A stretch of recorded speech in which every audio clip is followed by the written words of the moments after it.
Bonjour à toutes et à tous. Good evening, everyone. Welcome to Alliance Française Bangkok. We're very happy to have you here and tonight, and to welcome Professor Stéphane Ouvry for this conference on mathematics. And it's quite something new for us. Well, it's not new to organize conferences at Alliance Française, but on this topic, this is maybe quite something of a break. However, as you know, we have I would say two of our most famous philosophers, French philosophers, were also mathematists, as you know. Which one? Descartes and Pascal. So actually, it's quite nice to have this junction between social science and pure mathematics, because today we'll be talking about pure mathematics somehow. And and not only, like all the how we can teach math, that I will let you do the talk. I'd just like to remind the audience before we start that Professor Stéphane Ouvry is a former student of l'École Normale Supérieure in Paris. He's a theoretical physicist at the laboratory of University Paris-Saclay and a research director emerite at the French National Center for Scientific Research. You're here this week in the frame of a workshop which is organized at the Chulalongkorn University, and we are very thankful for your time and for you holding this conference today at Alliance Française. Before we start, I'd like to mention two upcoming events at Alliance Française. This Saturday we're having the Children's Day. So all of you who would like to, who have family, kids around, please come and visit Alliance. We'll be starting around 10 in the morning. We will have like activities for kids, a magic show within the auditorium, and all sorts of workshops for kids. So that will take place this Saturday from 10 to 3 p.m. And the week after, on the 20th of January, we'll have the screening of the movie La Passion de Dodin Bouffant, which is a movie about French gastronomy with Juliette Binoche and Benoît Magimel. So that will be the occasion to discover this avant-première, because it will be the first time that this movie will be screened in silence. So it will be here at Alliance Française. And within the same evening, you will have the possibility not only to watch this new movie, but also to experiment French gastronomy, because with the ticket, you will have the possibility to taste some of our best, well-renowned French recipes. I wish you all a very nice conference. Professeur, je vous laisse la parole. Merci. Hello. Okay, so thank you very much. So I am going to start this conference. The title, From Galileo to Stendhal, How to Teach Mathematics. So what I am going to try to do today is to, on a particular example, this was a question asked by Stendhal. Do you know who is Stendhal, by the way? Stendhal is a famous French writer. He's probably one of the greatest writers of all time, at least from my point of view. And he wrote very famous novels. So, okay, maybe I should start by showing you the slide, but the general introduction would be to try to put this question of Stendhal. I'm going to explain what was the question of Stendhal. Put the question of Stendhal in a more general setting. Can you hear me? It's okay? It's fine? Okay. So put the question of Stendhal in a more general setting, which is what really mathematics means, what they really are. Okay? So it's a more complicated question, of course. Okay, so let me go now to the beginning. So the title, From Galileo to Stendhal, How to Teach Math. And below, it could be another possible title, The Unreasonable Effectiveness of Mathematics in the Natural Science. I will explain what I mean by this. It's very important to read this sentence, The Unreasonable Effectiveness of Mathematics. So what does it mean? We will see that. Okay, so I already mentioned Stendhal. Let me start with Stendhal. This, again, very famous French writer from the 19th century. He is the French author of La Chartreuse de Parme, Le Rouge et le Noir, two very famous novels. And in fact, Stendhal, this is Stendhal. Stendhal, when he was young, he was very good in mathematics. Before becoming a writer, in fact, he was very interested by mathematics. And he was so good that he planned at some point to enter École Polytechnique. École Polytechnique is a famous French school, scientific school, which was founded during the French Revolution. And he changed his mind in 1800, and then he followed Napoleon. Napoleon was starting to do some big campaign in Italy, and Stendhal decided to follow Napoleon. And then it was finished about his passion for mathematics. He became a diplomat and a writer. So Stendhal wrote a book which is autobiographical. It is called La vie de Henri Brulard. And in this book, he writes about his passion for mathematics. So let me read. I am going now to read what Stendhal is saying in this book, which is autobiographical, about mathematics.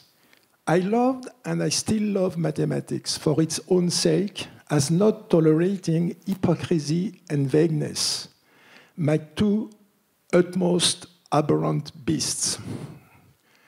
My passionate cohabitation with mathematics has left me with a crazy love for the right definitions, without which there are only approximations.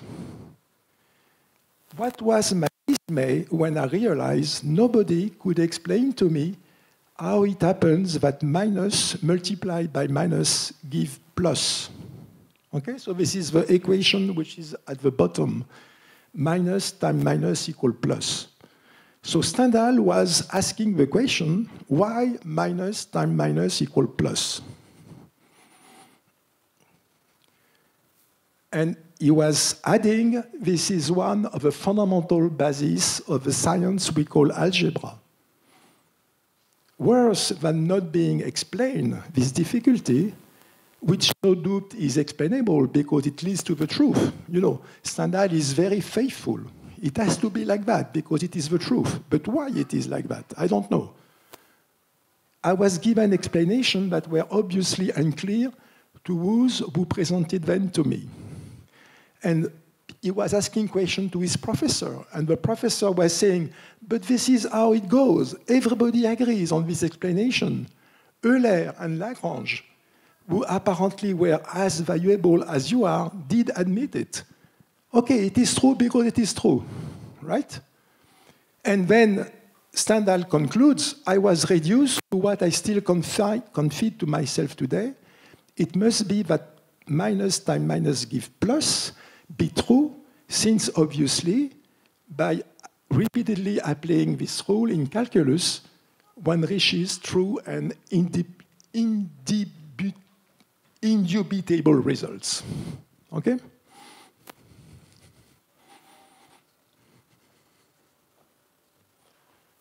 So, we indeed all agree that 3 bags containing each 4 marbles altogether contain 12 marbles.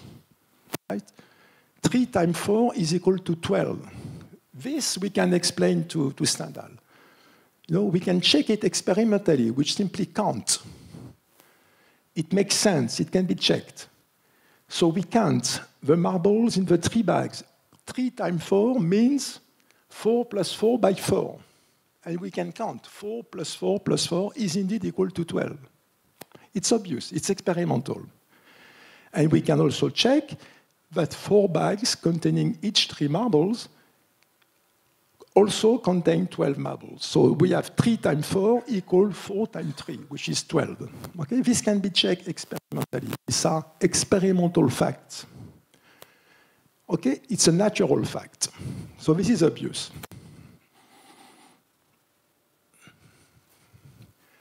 But how can we explain that -3 times -4 is equal to 12?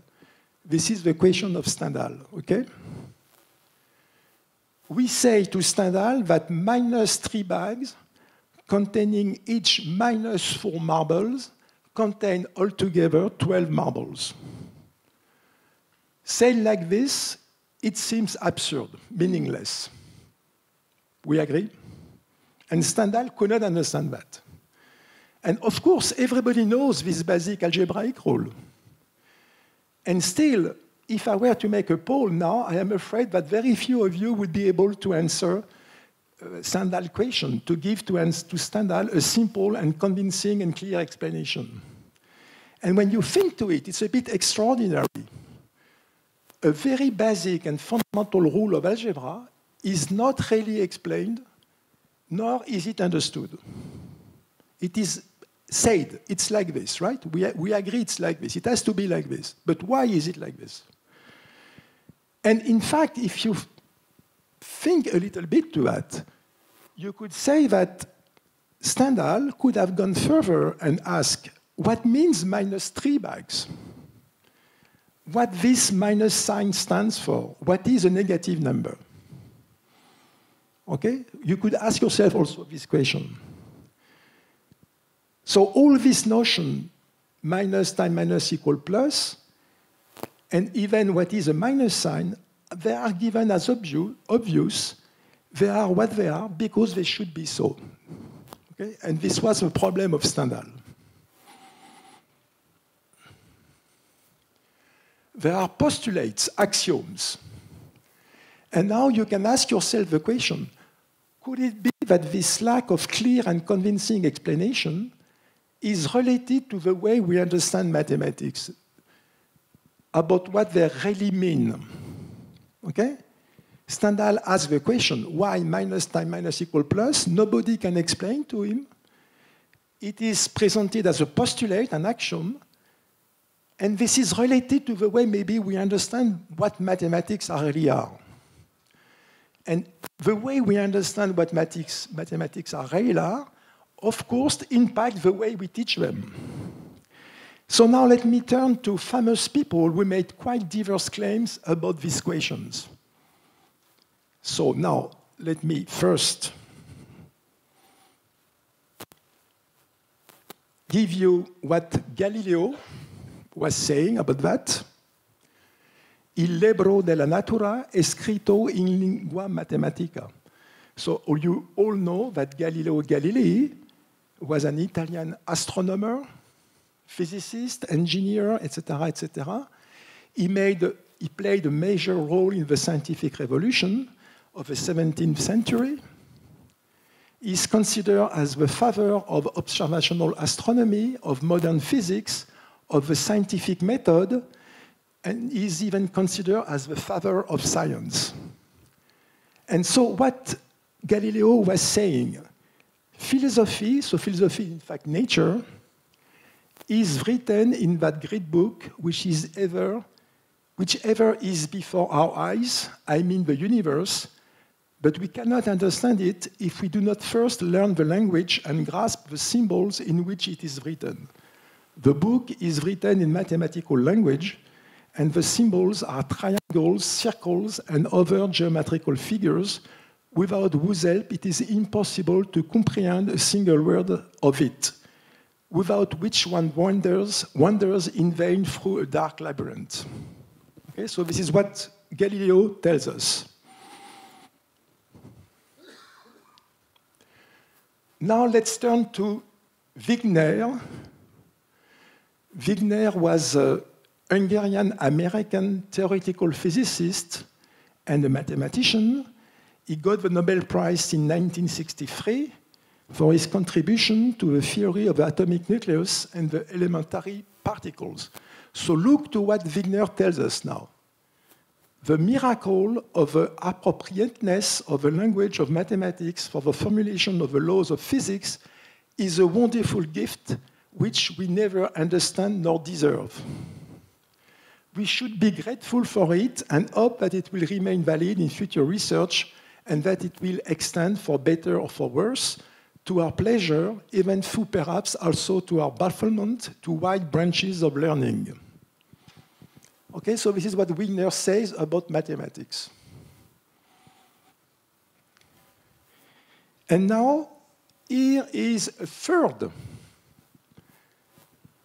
important mathematician, Arnold. Is a Russian mathematician best known for the Kolmogorov-Arnold-Moser theorem, an important contribution in several areas. And what Arnold tells us is the following. Mathematics is a part of physics. Physics is an experimental science, a part of natural science. Mathematics is a part of physics where experiments are cheap. Okay? So, we have very contradictory point of view. On the one hand, Galileo discovers that the adequate language to describe the real world is a mathematical language. It just tells us that, right? We can understand the universe, we can understand the nature through this mathematical language, circles, triangles, etc., etc. Wigner, the second guy, see mathematics as an abstraction. For him, the fact that they are appropriate to describe the real world is a miracle for Wigner. Okay? And then the third mathematician, Arnold, on the contrary, he tells us that mathematics are part of physics, part of the real world. Okay, so my point of view is I am tempted to side with Arnold's point of view. Indeed, if you think to it, it's impossible that anything which is constructed, devised by humans, not be part of nature. Right? We are a real object. Right? We live in the real world. Anything we can imagine, think, should be part of the real world. There is no mathematical abstraction. But for Wigner, mathematics are totally abstract, and the fact that they are useful to describe the real world is a miracle. Okay, so this is the question that, this is the point, the various point of view that these people could have on mathematics. And as I told you, I am going to take the Arnold point of view, right? That is to say, mathematics are part of physics. They are part of the real world. And if they are so, it should be possible to explain them in a very simple and natural way. And I will come back to this question of Stendhal to illustrate this point of view. So I am taking Arnold's side because I consider his point of view as a clear path to teach mathematics in a way that could make men understandable to Stendhal. Indeed, can we answer Stendhal's question and explain him that minus multiplied by minus equal plus? With a simple, concrete, experimental reasoning, a natural reasoning, without relying on abstract statements, postulates, or axioms. For example, by making drawings on a piece of paper. Okay? So what I'm going to do now is to explain to Stendhal, to you, but to Stendhal, and to me, by the way, why minus times minus equal plus in a natural way, simple way, experimental way. And to begin with, can we explain to Stendhal what is a negative number? So, let's try. What is a negative number? Even before minus times minus equal plus, what is a negative number? So, let's try again by counting and removing marbles from a bag. So one can remove one marble from a bag containing 4 marbles. And there will be left 3 marbles, right? So it is obvious that I can understand that 4 from which 1 is removed equal 3. 4 minus 1 equal 3. It's again experimental, you count, right? You can also remove 4 marbles from a bag containing 4 marbles. There will not be any marble left. 4 from which 4 is removed leaves nothing, right? So we call it 0. 4 minus 4 equals 0. But we all agree that we cannot remove 5 marbles from a bag containing 4 marbles. It is impossible, right? It's forbidden by experiment. Still, one writes 4 minus 5 equals minus 1. So if you think to this, you say it's impossible, it's absurd. So you could also say, okay, let me look at with the floors. I could argue with the floors in a building. I'm taking the elevator from the ground floor, and I'm going up, and I count the floors. Floors number 1, floors number 2, etc., floor number 6. And now I can start from the ground floor, and I can go down to the parking downstairs. And I will see floor -1, floor -2, etc. But again, this is artificial. It's just a notation. It is not real. Stendhal would surely say, why not counting the floors up, starting from the parking at the bottom of the building? There is no reason to start from the ground floor. We can go to the parking at the bottom of the building and say this is floor 0, floor 1, floor 2, floor 3, floor 4, etc., right? There is no reason to introduce negative number here. It's artificial. You could argue also with the money Stendhal owes to the bank. He borrowed 10,000 euros from the bank. He owes this amount to the bank.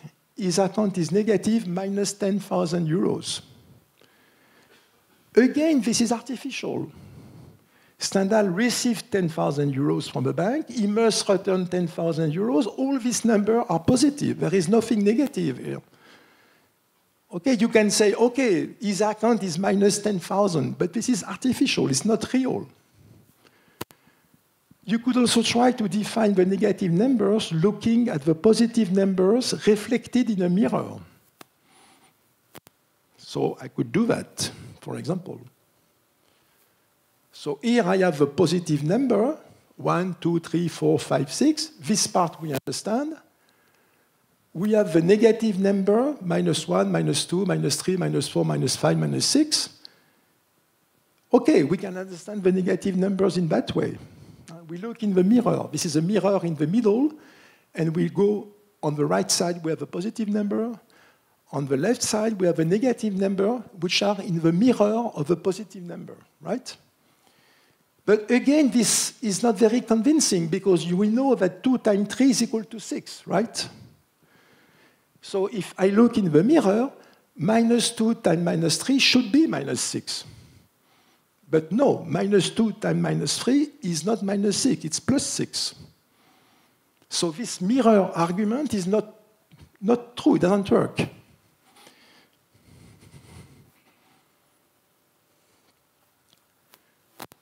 Okay, since 2 times 3 equals 6, it should follow by symmetry in the mirror that minus 2 times minus 3 is minus 6. But we know, and we claim that minus 2 times minus 3 is plus 6, not minus 6. So again, it doesn't work. So now let me try to explain to Stendhal what is a negative number. We are going to teach him how to construct the negative number from the positive number. We know what are the positive numbers, which are the actual number. There are 1 marble, 2 marbles, 3 marbles, 4 marbles in the bag. From this positive number that we understand, we are going to construct the negative number. And now I have to warn you that all what I'm going to say, there is nothing new in all what I'm going to say. All what I'm going to say is obvious, or rather should be obvious. There is nothing new, it's obvious, or should be obvious. So we start from the integer, 0, 1, 2, 3. We tell Stendhal to draw these integers on a line in increasing order, 0, 1, 2, 3, 4, etc. So let me show you that what Stendhal is doing. Okay, these are the numbers we understand, the positive number, on the line, on this piece of paper, 0, 1, 2, 3, 4, etc. Now we say to Stendhal, we tell him to rotate this point around 0. And again, Stendhal can understand that. It's a quite trivial experience, analogous to what every child does when he runs around the tree in the school playground, right? He has this number, this positive number, he has this positive number, and now he's going to rotate them around the origin, around 0.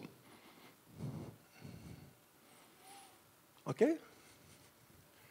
So we rotate 2, we rotate 1, 3, 4, around 0.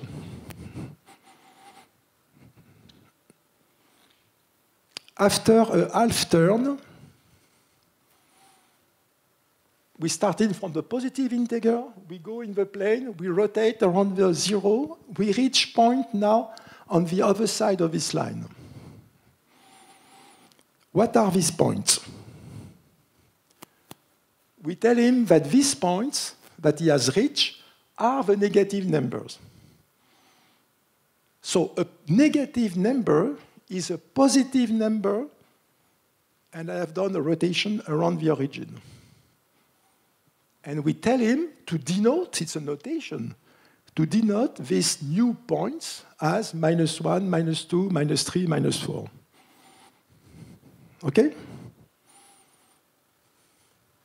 Okay, so we started from these positive numbers, but we know what they are.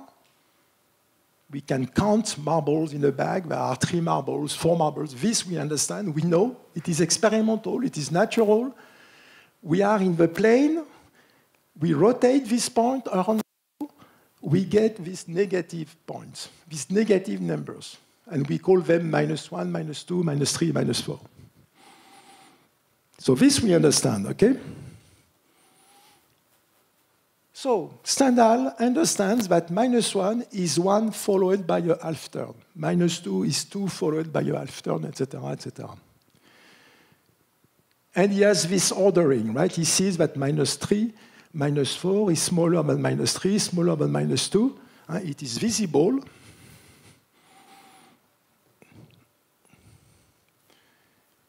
-4 is smaller than -3, smaller than -2, smaller than -1, etc., etc.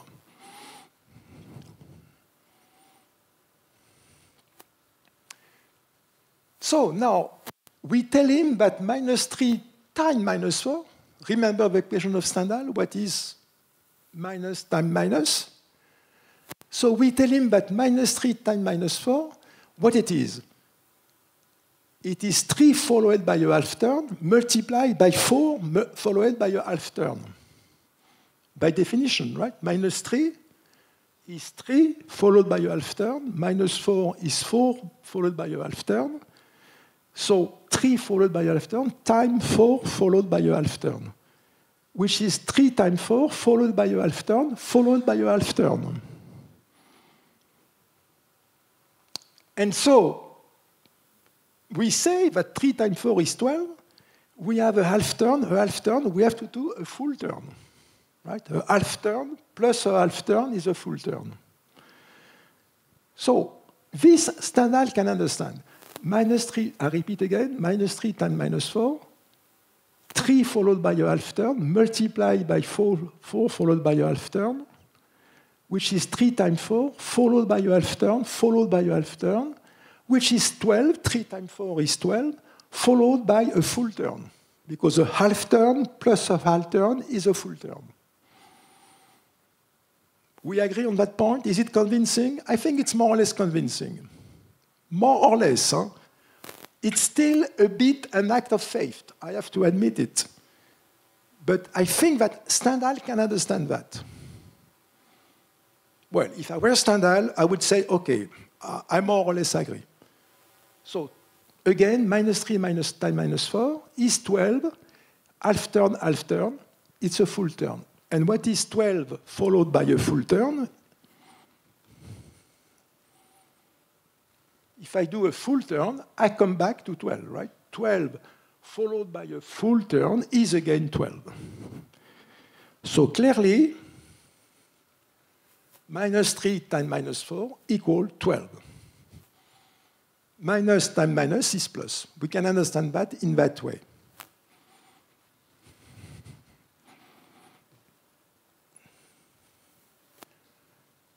Okay, why is it nice to introduce negative numbers and to understand this algebraic rule, minus times minus equals plus, in this way? Because Stendhal is a very clever guy, for sure. And now he can proceed further. He realized that it is possible to reach any point M in the plane exactly in the same way. You remember that we started from the positive numbers and we reached the negative number by doing a half turn around the origin. But now he says, I can reach any point in the plane exactly in the same way. I start from a point located on the line at a distance OM from the origin, and I do a rotation around the origin of a certain angle. Right? So a point M in the plane, any point M in the plane, is again defined as I start from a point here at a distance OM from 0, and I do a rotation of an angle theta m. It's a generalization of the way that he has understood what is a negative number. Of course, Stendhal knows how to add in the plane 2 points M and M prime. So I have 2 points, M, M prime. I can add M and M prime. You know, the usual addition is immediately generalizable to the plane. What you do to add M and M prime, you simply go here, this is M, and you take M prime, you put it here at the end, and you get M plus M prime. You understand that? How to add 2 points in the plane? It's very easy. Stendhal can understand that very easily. You just take OM prime, translate it at the end of M, and you get the point M plus M prime. So this is easy. But now he realized that Stendhal also knows in full generality how to multiply these 2 points. He knows how to do that. M times M prime is OM followed by a rotation angle theta m, multiplied by OM prime, followed by a rotation angle theta m prime. There is a misprint here, which is OM times OM prime, followed by a rotation of an angle theta m plus theta m prime. So this is not very visible. I'm sorry about that. What I'm telling you that M times M prime, which is OM followed by a rotation angle theta m, multiplied by OM prime, followed by a rotation angle theta m prime, is OM times OM prime. This I know how to do it. And then I have to add the rotation angle theta m plus theta m prime. Okay? Do you understand the generalization? Minus times minus equals plus. This is generalized here to any 2 points in the plane, M and M prime. I can multiply them by simply doing the same thing.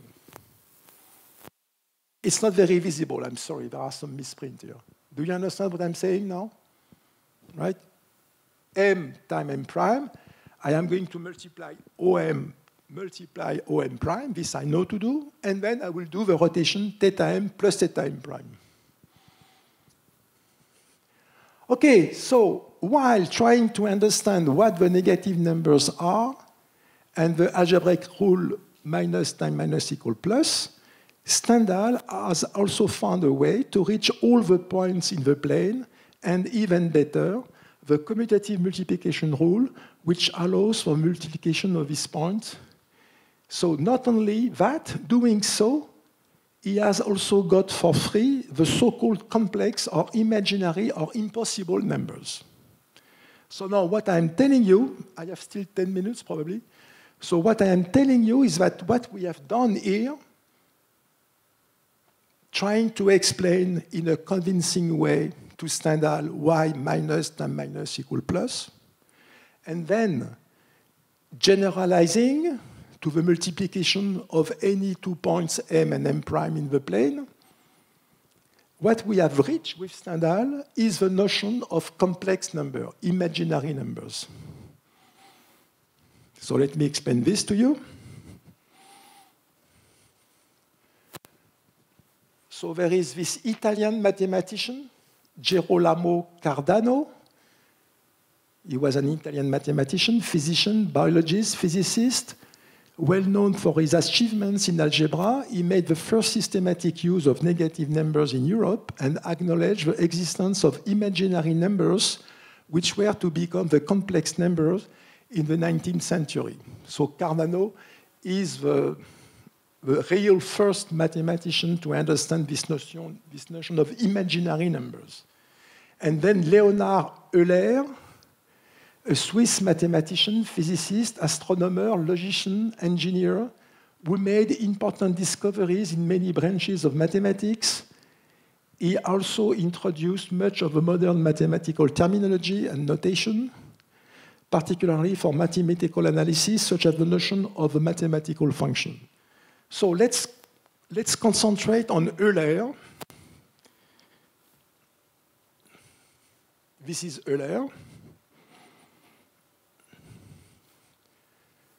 And he wrote a book, Elements of Algebra, and one chapter, the chapter 13, is about impossible or imaginary quantities which arise from the same source. It's a book by Euler. This is the book, Éléments d'algèbre, Leonhard Euler, the French translation. So what Euler says? What Euler says is, let me take a positive number a. Since minus 8 times minus a is equal to a times a, minus 3 times minus 4 is plus 12. Minus 3 times minus 4 is equal to plus 3 times plus 4, which is 12. Since minus 8 times minus a is a times a, and plus a times plus a is also a times a, which is positive. So whatever you do, you multiply minus a by itself or plus a by itself. In both cases, you get a times a, which is positive. 3 times 4 is 12. It's positive, of course. It is impossible to find a number such that the result of a multiplication of this number by itself is a negative number. This is what Euler wrote in his book. But Euler can imagine such a number. Imagine. But notwithstanding this, these numbers present themselves to the mind. They exist in our imagination, and we still have a sufficient idea of them. For this reason also, nothing prevents us from making use of these imaginary numbers and employing them in a calculation. So this is what Euler says. This thing is impossible. I cannot find a number such that the result of a multiplication of this number by itself is negative, but I can imagine it. So now let's come back to Stendhal. So imagine, right? We can imagine these numbers. So before coming back to Stendhal, Euler imagines the number I such that I times I is equal to minus 1. Okay? So it's an imaginary number which comes from the imagination of Euler. He denotes this number as I. He imagines a number I such that I times I equals minus 1. He calls it an imaginary number by opposition to a real number. So, For Stendhal, this complex terminology, this needs to imagine numbers, is barely unstable. With what he knows, finding a point in the plane such that the result of the multiplication of this point by itself is -1 is trivial. Stendhal knows that, right? What is the point in the plane such that the multiplication of this point by itself is -1? It is the point 1, so I start from 1, and I do a quarter of term. So I, this imaginary number introduced by Euler, is nothing but the point in the plane which is 1 unit above the origin.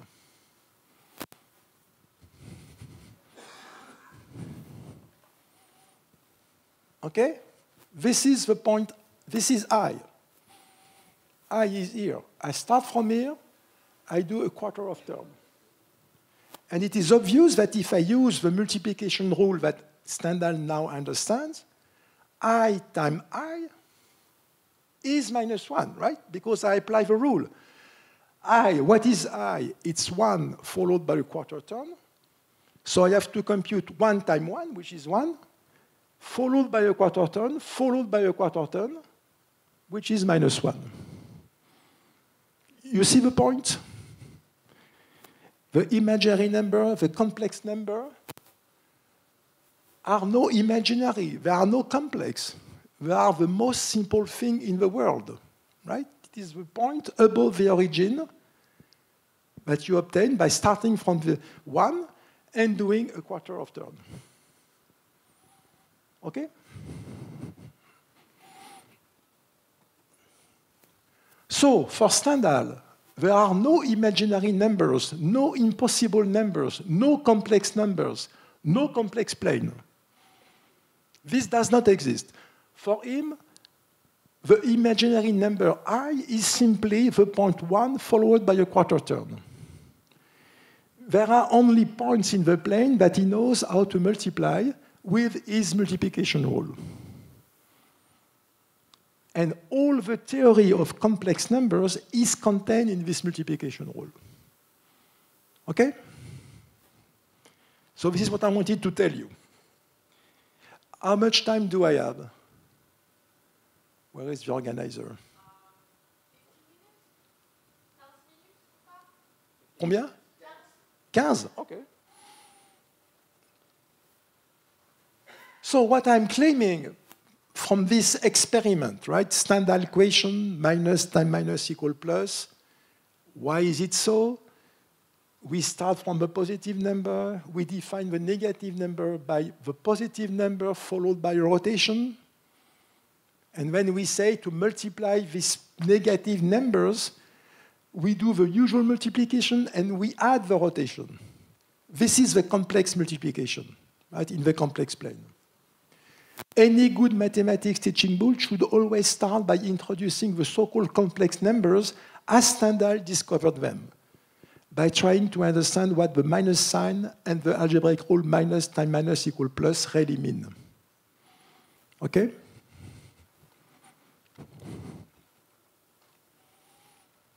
And only after, as a second step, if you want now to take a more abstract point of view, an algebraist axiomatic formulation, you can say, okay, as Euler did, well, I is defined by I times I equal -1. So I am starting with two real numbers, A and B.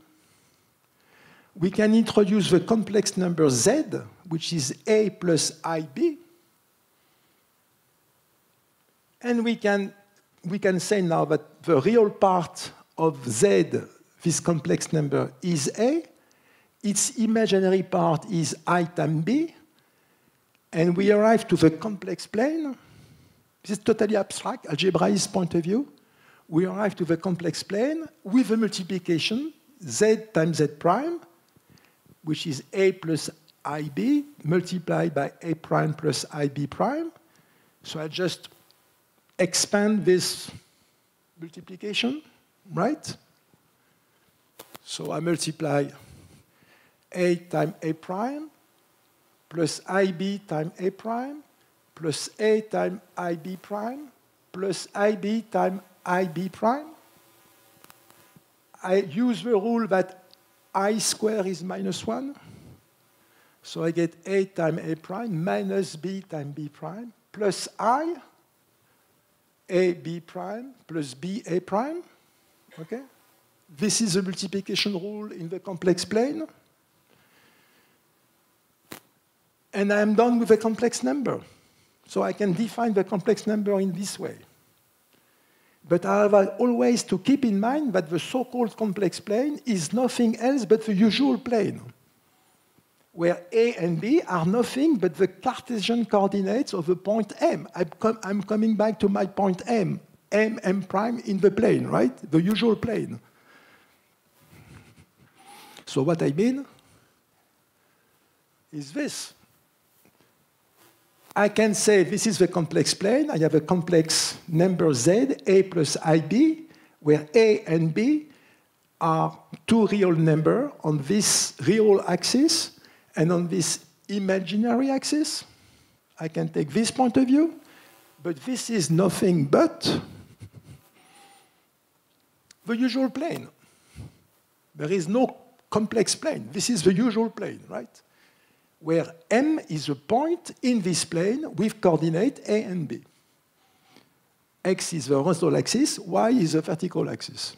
There is nothing impossible, there is nothing imaginary, there is nothing complex. It's totally normal, natural. And if I take even the standard point of view, I am going to say that the point M, instead of defining the point M with two coordinates A and B, I can also define the point M with two coordinates. I need two coordinates, I am in the plane, right? But the two coordinates are now simply the distance OM and the angle theta M. All these descriptions are equivalent. They are the same, in fact. Okay? Again, all this is obvious, or should be obvious. What matters is the way in which things are presented, in which order, with which terminology. Okay. Let me give you another example.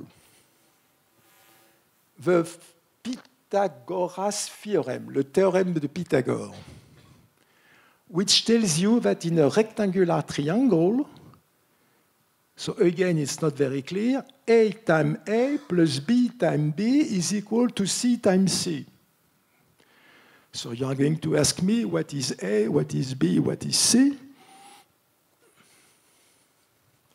So I have a rectangular triangle. This is a right angle, 90 degrees. A, this is this side, B, and C is the third side, right? And I know that A squared plus B squared equals C squared.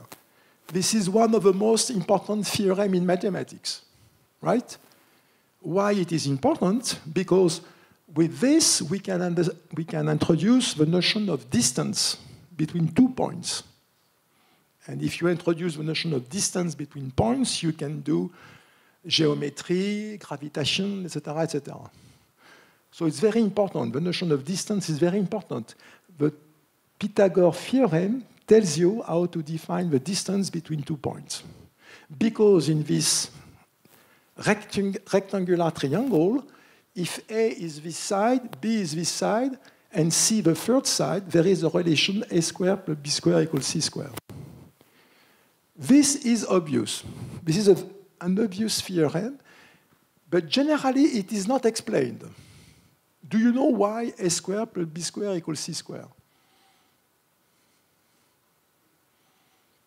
Do you have a simple just a question, one of you has a simple explanation why in a rectangular triangle, A squared plus B squared is equal to C squared? In fact, it's obvious, but it's never said. I don't know why. It's obvious, but never said to the children in school. So it's one of the most important theorems in mathematics. as I told you, allows to define the distance between 2 points. But why a squared plus b squared equals c squared? You understand the notation a squared, right, by the way? A squared means a times a, right? Just a notation. A 2, a squared is a times a plus b times b equals c times c. So, what is the explanation? Again, it's obvious. You just take again a piece of paper and you make a drawing. So why we get a squared plus b squared equals c squared? Because you see here you have the two same square. Here I have a and b, here the same. B and and B, the same thing, right? The same square. But I just draw these two squares in two different ways. Here I have a, so this area here of this square is a square. This we can convince ourselves very easily that the area of a square of side A is a times a. Here I have a rectangle. This is B, here this is A. Here this is C. Here I have a small square of size B and B square. So a squared plus b squared plus this, and now on this side, again, the same square, but simply drawn in a different way. I have this pink thing here is the same as this one. This yellow thing is the same as this one. This green is here. This purple or whatever is also here. These two things are equal. A squared plus b squared plus this is c squared plus this plus this plus this plus this. Again, this and this and this and this are the same here. So if these two things are equal, it means that a squared plus b squared is c squared. You understand? Yes? A very simple origami is all what you need to understand one of the most important theorems in mathematics. But this is very nice, but the problem is that it is not explained at school. At school, people will tell you a squared plus b squared equals c squared, that's all. No explanation. Okay, so I am almost done. I can give you another example. This example now is due to Arnold. You remember this Russian mathematician that I discussed at the beginning? And I took the point of view of Arnold, that mathematics are part of physics. It's a part of physics where there is no experiment, so it is cheap. So Arnold gives this illustration, a determinant. So you have a matrix. You know, a matrix is a collection of numbers, A, B, C, D, etc. Whatever it is, you can define the determinant of a matrix. And the determinant of a matrix, here in this case, here I have a 4 times 4 matrix. This is the determinant of a matrix. So you have this A, B, C, D, etc. Here, on this right-hand side, you have something which depends on A, B, C, D, etc.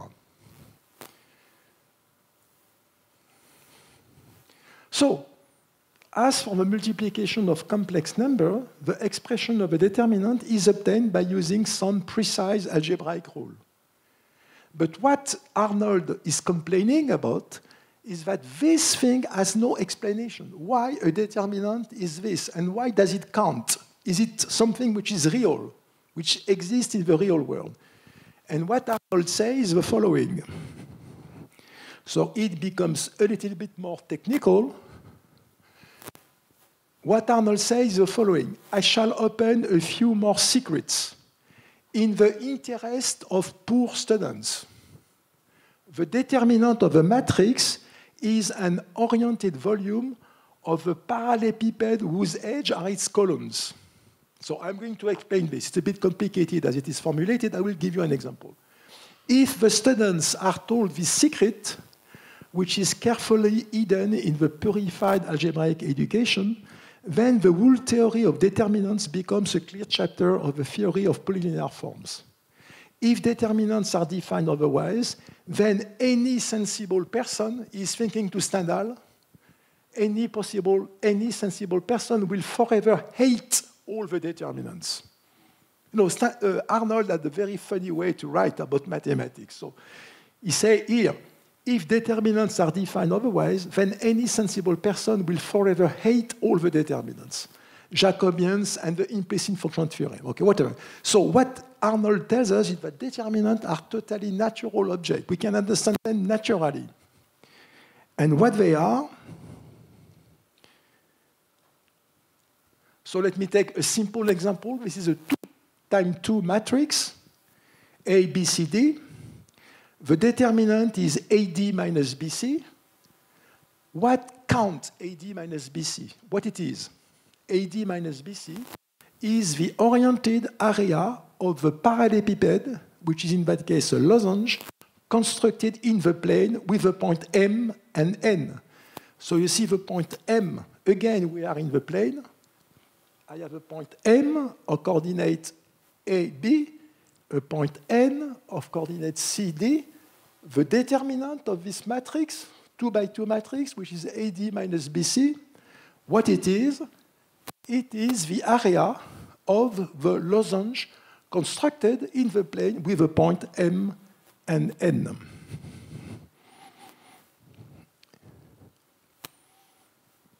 So this yellow area is the determinant of the matrix ABCD. Okay? Okay, I conclude with a last tirade of Arnold. Let me quote again Arnold. What is a group? You know the group theory which has been invented by a French mathematician, Galois? Have you heard of Galois? He died at 20 or 21 because he was involved in a fight with another guy for whichever reason, I don't know. It was a duel, and he was killed in a duel. He was 21 or 22.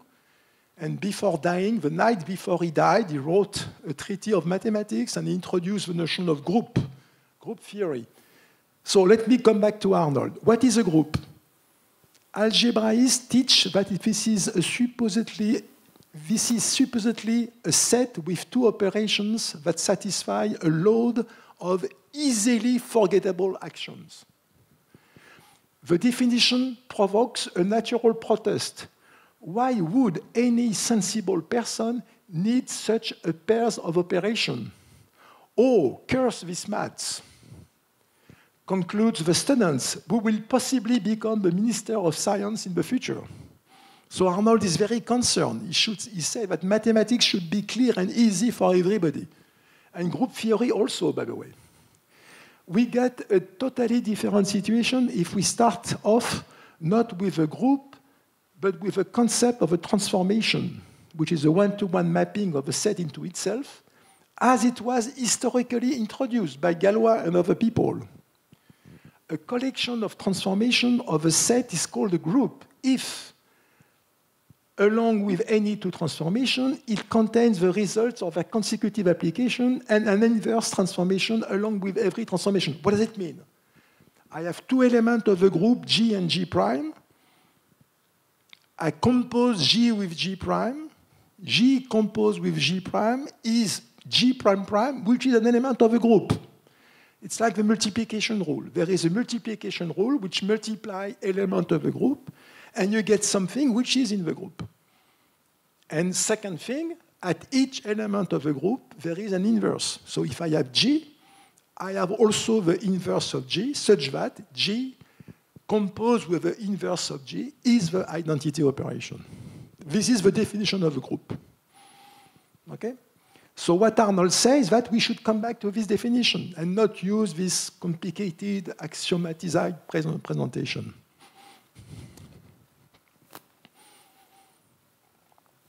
Okay, this is all the definition there is.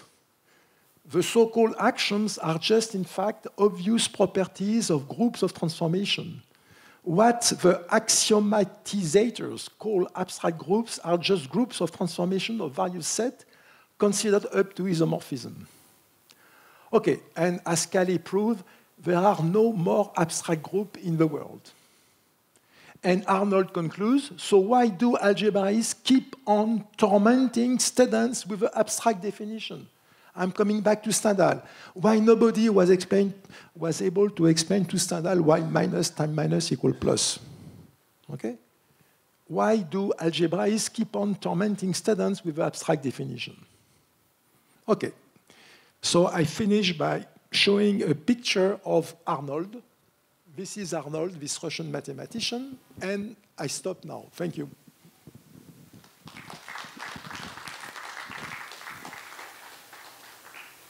So I'm sorry, there were some bugs in the presentation, but I was not aware of that. So probably when I sent the presentation to here, there was some problem in the transmission, but okay.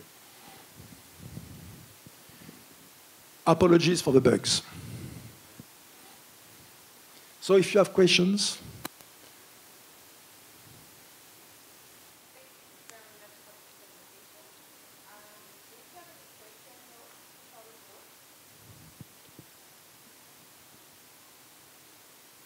You?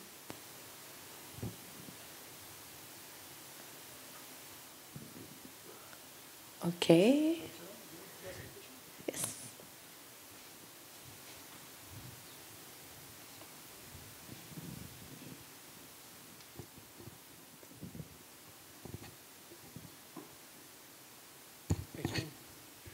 My name is Francois. In the beginning, you showed a few visions about what mathematics could be, how it could be interpreted. But on the basis of that, you could ask the question, is mathematics invented or discovered? What is your opinion about that? Okay, you ask exactly the good question. Physics is not invented, it's discovered. It is unveiled. What we are doing as scientists, we are just removing a curtain on things which do exist independently of us. We discover things, we not invent them. And for mathematics, I think it's exactly the same thing. But you exactly ask the right questions. Do we invent things, create things, or simply discover them? I think we are only discovering them. Well, you have a lot of mathematicians, they are sort of Platonists, as you know. Yeah, yeah.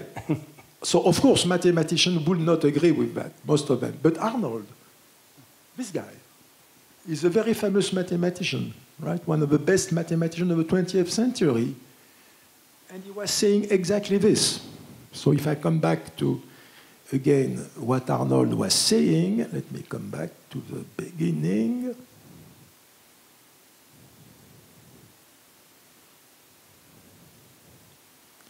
Jesus Christ, where is it?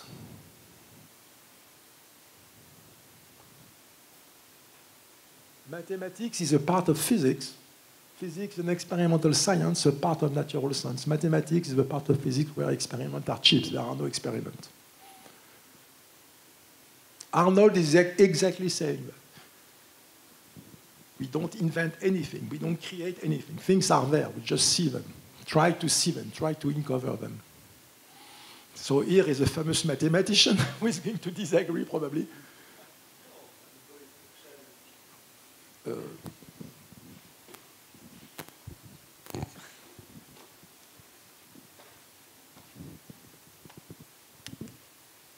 I'm not going to challenge you asking to give me an intuitive presentation of quaternions or octonions, but I am going to challenge you to explain without using, for example, axiom of choice, since you have been talking about axiomatization, what is an irrational number and how real is an irrational number. I ask you because I have many friends that are mathematicians. Not all mathematicians accept real numbers. Some mathematicians are more realist than the physicists. Some mathematicians are finitists, so only finite sets exist. But 90% of the mathematicians are not finitists.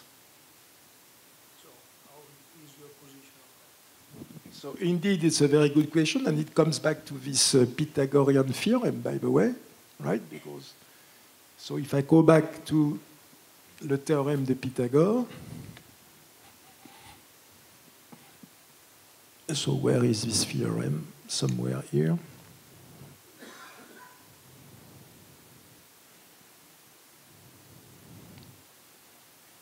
So here,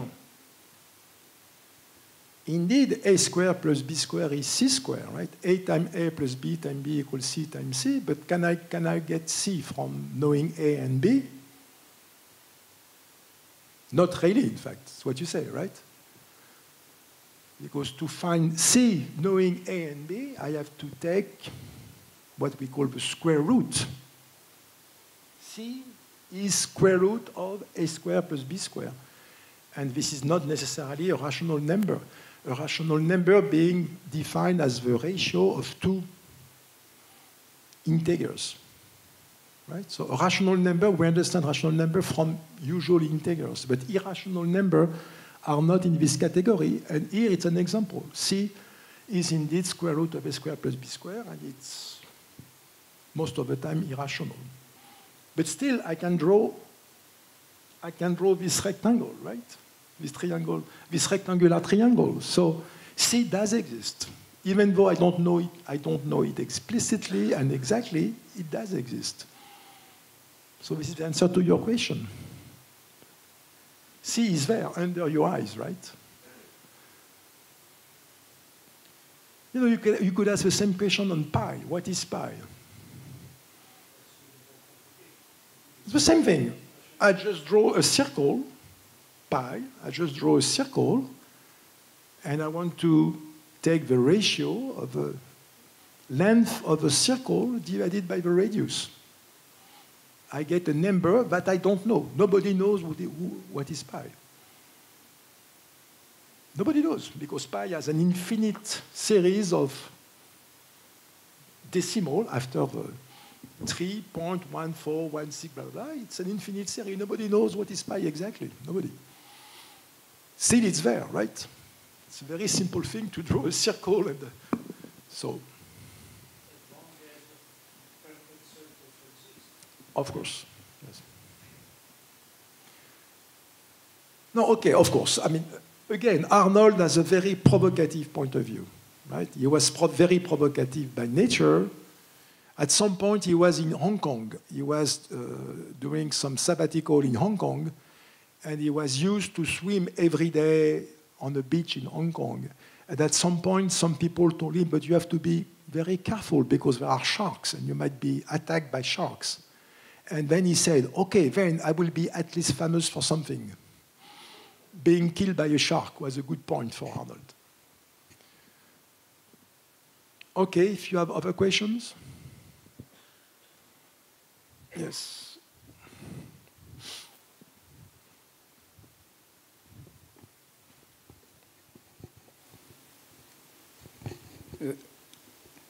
Je vais commencer en français, mais je dirai en anglais après. Moi, personnellement, je n'ai jamais eu de problème avec l'enseignement un peu axiomatique des mathématiques. Mais je comprends l'intérêt de cette présentation. Et je voulais vous demander si vous espérez justement des changements dans l'enseignement des mathématiques, en tenant compte de ce que vous nous avez expliqué. Personally, I had no problem with axiomatic learning of mathematics, but I understand the interest of this new presentation. But the question is, after that, do you hope there will be change in the learning of mathematics? So I am not sure it's a really new presentation. Again, what I told you, nothing is new. Everything is there. It's more or less obvious, or it should be obvious. There is nothing new. I mean, it was the way probably things were taught in the past, probably. I don't know. But anyway, so it's true that in France we have all this Bourbaki phenomenon where we have a very abstract way to think to mathematics and to teach them. And I think this is not very good. At least for me, it's a personal point of view. I can understand mathematics only if they are explained with unwavering arguments. I am unable to understand anything abstract and axiomatic, quote unquote. And I think that a lot of people probably are like me because I'm quite normal. I'm not somebody exceptional by any means. So I'm just learn things naturally by experiment, try, error, experiment. And I think mathematics should be taught like that. First, then you can, of course, make generalization, abstract. Once you understand what is going on, you can generalize, make abstraction. But you should start from real concrete things. This is my point of view. Now, in France, we have all this general mentality of being very abstract, very formal, very whatever. Okay, so. But I remember when I was young, this was the time of mathematics were taught. There was this revolution, théorie des ensembles. I remember very well, I was young. I was used to normal mathematics. And then suddenly we switched to this théorie des ensembles. And I was 10 years old, I remember, and I found this very weird. At 10 years old, I was already able to find things weird, strange. It was not natural for me. Oh, okay. We understand you take the example of marble to make it simple. Careful. Yes. So you take the example of marble to make it simple at the very beginning. Do you think you can apply it to time? Because if you multiply positive time, you couldn't. Time, I mean, you take marble, could it be applied to time? I mean, amount of time, multiplying positive time because you cannot have negative time. Okay, but when you multiply time, you are already doing something else. No. When you are multiplying time with time, you are not in the normal setting of mathematics because you are taking objects which have dimension. Yeah. So second times second is second times second square. So it's already... Okay. Well, okay, you can say that when I'm... Okay, here you can say that A are centimeters, so I have centimeters square, you're right. So, but why time? Because of negative time? Yeah, I was wondering if it could be applied to negative time. Because minus, I mean, we know we can't go back with time. So the theory of having plus and minus time, it's even more abstract if it would be applied to whatever in time. So understanding what is minus time is already a philosophical question, right? So exactly. Even without mentioning what is minus time, you should already explain to us what is minus time. So this I don't know. Just use the Feynman diagrams. Yeah, sure. Yeah, we have this go, sure. Sure. Okay, it's a bit complicated maybe to explain this now, all right? So. I was going to ask you about the Bourbaki influence of Bourbaki. Is it still very influential in France? I think Bourbaki is still very influential in France. Yes. Still now today? And you have people, have you heard, do you know Grothendieck? Grothendieck, yeah. Okay, you have a lot of people now working around Grothendieck, Topos, etc., which are very formal, abstract way to define mathematics. Okay. And I know very good mathematicians, Fields Medals, French Fields Medals, who told me, oh, but if you want to do that, you have already to learn a whole dictionary, which is very difficult to understand. So even for a Fields medalist, this Grothendieck stuff is totally abstract and impossible to, difficult to understand. So, yes, in France we are still very much in this. So many French mathematicians are, not many, but in favor of that. Or? I don't know, but certainly there are people working on that right now in France for sure. Because there is actually a school. There is a school around the Grothendieck works, etc. Yeah, okay. Because actually I was at Jussieu, Paris 6, Sorry? et 7. J'étais étudiant à Paris 6 et 7 avant. J'ai trouvé ça, c'est l'enseignement à la fac, c'est très abstrait. Très abstrait. C'est très difficile. Bah oui. Yeah, oui.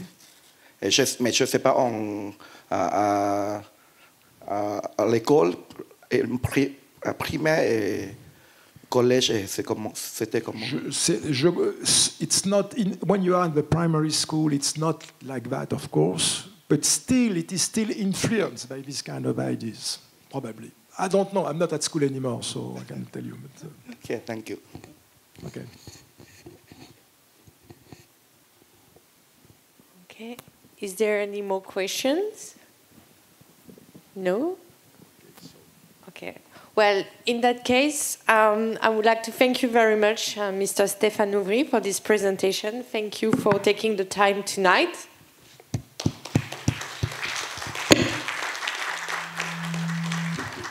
And thank you all for being with us tonight, and we wish you an excellent evening. Thank you.